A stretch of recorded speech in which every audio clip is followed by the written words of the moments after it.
We're back here in Orlando, Florida, at the SAS Innovate 2025 conference. I'm Paul Gillin with my colleague, Scott Hebner.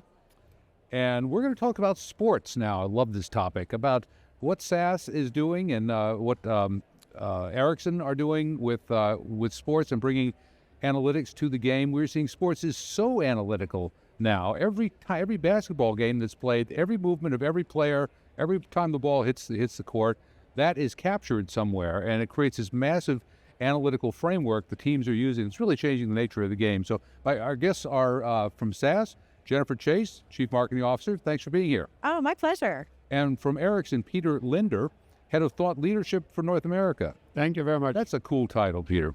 And I think we got the coolest topic of the day. Yeah, really. Gotta change our titles. So, Jenn, can you elaborate sort of on the role of AI now in personalizing and improving the fan experience at sports events? Yeah, at SAS, we're partnering with a number of sports organizations, and we really help them with three main business objectives. Oftentimes, they're looking to do more player analytics, better understand the performance of their players. The second is they want to improve their operations, just the whole operations of the business. And then third is how do they better engage with the fans, both fans in the stadium during the game as well as outside of that. So those are really the three main use cases that we're working with our sports organization partners with. You had an announcement this week with Orlando Magic, right? We did. Now, we've been partnering with the Orlando Magic since 2010. Our original use case with them was they were seeing that they needed to look at their ticketing prices differently. At the time, there was secondary markets that tickets could be made available to. And so they just wanted to better understand that. And here we are, fast forward 15 years later, and we've worked with them on a number of different use cases. And one of the things that's extremely impressive to me is how strategic they are about data. So they really took this approach of we need to make sure we're understanding all of the data about our fans, their behavioral data, operational data about them. So they have one of the most sophisticated data warehousing strategies that we see. And as a result, they're able to just bring on new use cases because they can leverage that data. So really appreciate their partnership. One of the things we see them doing right now is sophisticated work with the app. So they've got a really engaging mobile app. They're able to deliver real-time offers because of all the insights they have and how they are applying AI and analytics about their fan behavior. And you really see that. You go to a sports event now, and you see people are glued to their phones in the stands. They're not watching the game. They're watching the virtual game on their phones. Now, Ericsson is involved in enabling the fan experience through mobility and 5G. What is your role in the initiative with SAS? So we're providing the underlying mobile radio technology that connect the fans in the stadium. And what we do typically in the case you just described is when you're perhaps not having the best seat where you're sitting and watching it, that you can get the best seat by bringing up your phone and getting a different camera angle. So what has happened very much over the last 5 years since we first connected the stadium with 5G, it's to evolve the fan experience. So more of what we had at home in the TV sofa is coming into the fans in the arenas, but also that we get new camera angles and so on from the arenas to enhance the experience at home. So I think you can say that it's both for the fans that are there, serving them, but also we used to deploy just a public 5G network that you access as any cellular network. But more recently, we have had a private network component of it, where you can also support payment terminals and all the different business operations that take place at the venue. So it's fairly sophisticated networks growing pretty much year over year for new things. But now explain that distinction, because I think probably a lot of people don't understand that you can have private 5G networks. There are also things you can do with 5G that you couldn't do with previous iterations, such as multiplexing, slicing. You have a lot more flexibility, I understand, with the technology. Yeah, so you can say, a very simple way to describe it, it used to be a straightforward network. You essentially replicate exactly what was happening in the network outside of the venues. And then you typically dimension the traffic in the network for a lot going down towards the fans and not so much going up in the network. But if you, for example, go into a sports or music venue today, it's often that people want to share, hey, I'm here, I'm really cool, I'm at this kind of sports event. And all of a sudden, a lot of traffic is going the other way. We connect professional TV cameras, so you don't have to have the two guys running around with a cable behind the cameraman. You can connect the cameras over 5G today.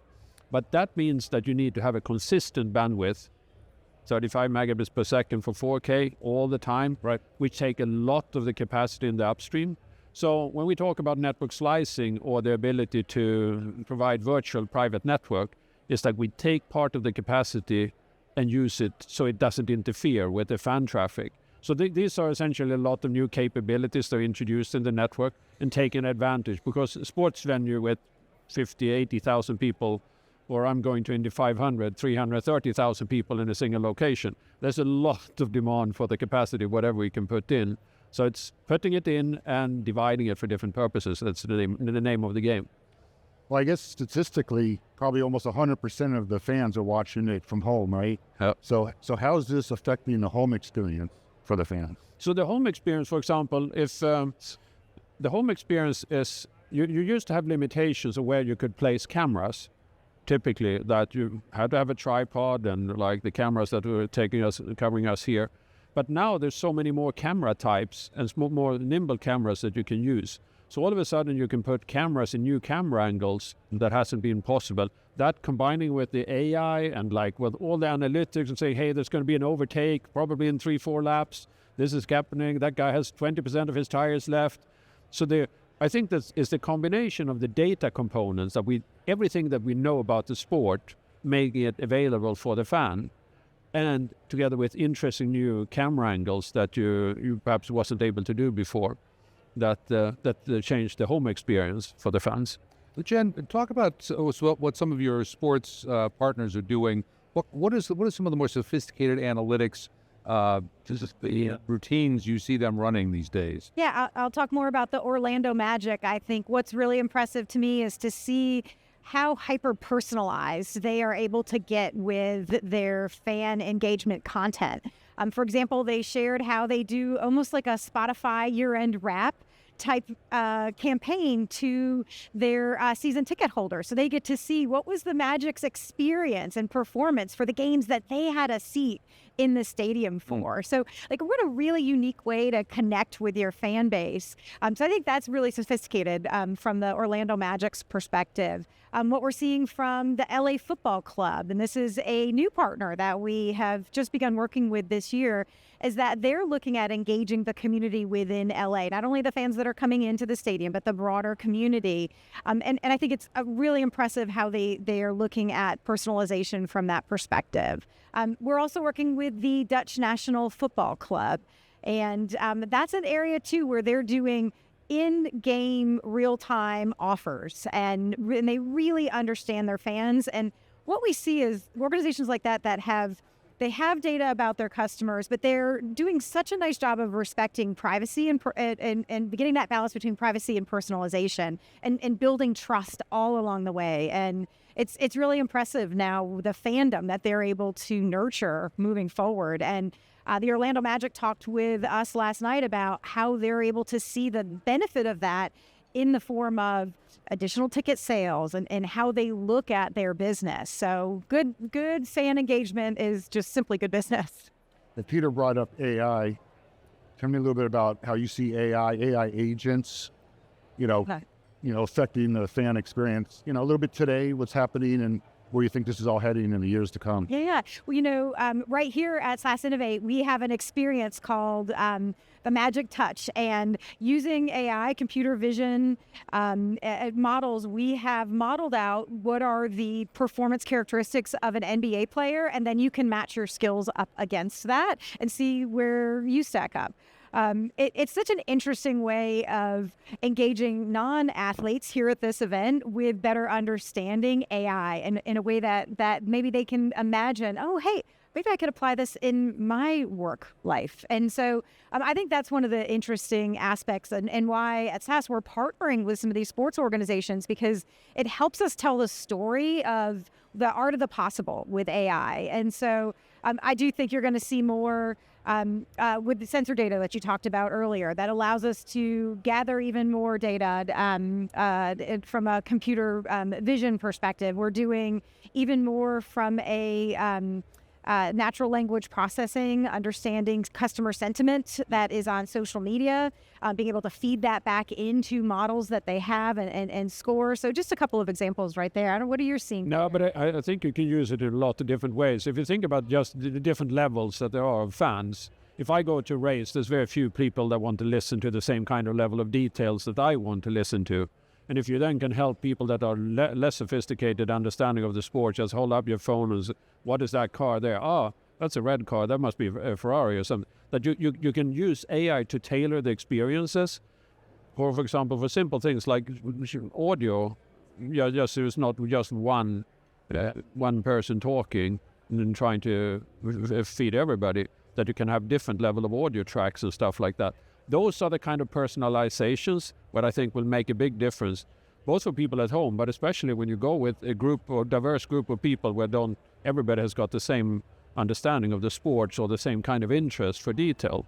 So I've been with friends where people literally pick up the phone and watch the specialized production because they say, why do you do that? Well, I get more of the graphics and the statistics, the stuff that you know by just looking out. I get it help here, so all of a sudden we can have a conversation about what's going on. You mentioned that increasing the bandwidth is two-way. What are you seeing fans doing in the stands that is sharing their experiences or that is creating conversations? No, but I think it's like sports today. It's very much an experience for people and something that you share. Where there are playoffs in the hockey now, people are at the game. Oh, we're here right now. Can you see the vibe? And it's building up to the game. And so I think it's a little bit you become kind of a marketer for the sport itself as a fan by they're there and sharing the experience and so on. And 5 years ago, you're lucky at some of these events if you could just tweet and say, hey, I'm at the hockey game, it's really cool. But now you share when people are screaming and people are doing things. And it also becomes a production tool for the broadcasters, because instead of just zooming in a group of, say, Dutch soccer fan and a football fan, which are the most passionate in the world, instead of just zooming in on them, you should have the cameras, their own cameras, standing there in the group. Oh, here we are, we're winning, we're losing. And that kind of engagement. So I think that is what lights up and takes the experience to a different level. And well, we shouldn't talk about music here, but like music fans are even more pronounced. It's almost that you say they don't download anything during the concert, but Jesus, I'm here and see all the action going on. And are you seeing the broadcast networks are actually tapping into these fan devices and using it as part of their broadcast feed? Yes, there is. So these are the kind of things right now when they see that there are more and more powerful cameras that can be used. I've been embedded with broadcasting teams where, okay, we didn't have the cameraman, he didn't show up, or we couldn't get hold of him at the right time. What do? How do we save the interview with this athlete? We put the smartphone on a tripod and recorded it. Was perfect. No one could tell the day after what was aired, what was recorded on a professional camera, and what was captured with the smartphone. So these are kind of things which gives you, like, just pull up the storytelling and like you can capture moment that if you should order a camera person be there 3 hours later, the moment is gone. And I think we're going to get even closer to that when we get to now with integrated into your glasses. Because all of a sudden you can start recording just by a tip. And then before pulling up the phone into the camera app, turning over to video. I got outsmarted so many times last year on a race on this. One of my best friends, he did exactly that the whole time. Had so much more exciting video. And from there, it's very close to like start integrating that. Your team sent around, hey, this was all the highlights. What if when you get the highlights, you see yourself in there every now and then? I think we're just in the beginning of this. Yeah, I think, as a sports fan, what's been happening over the years is it's more immersive, right? You do more and more, and then you just want more.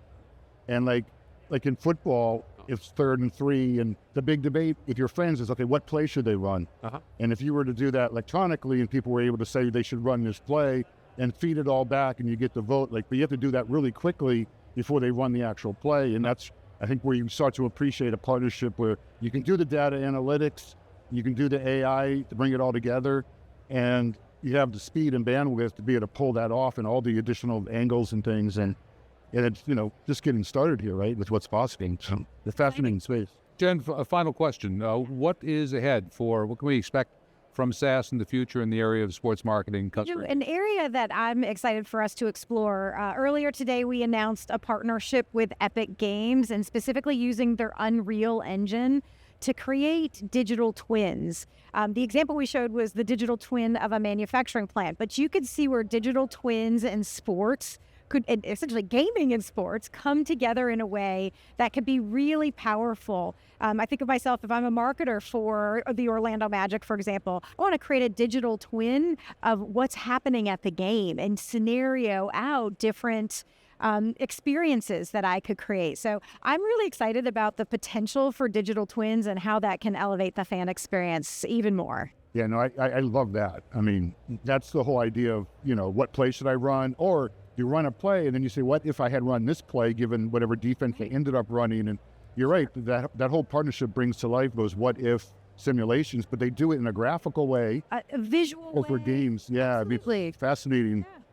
It's almost like game theory that you do on for your game strategy. You're doing game theory for fan engagement. It's a whole new meaning to fantasy sports. That's right.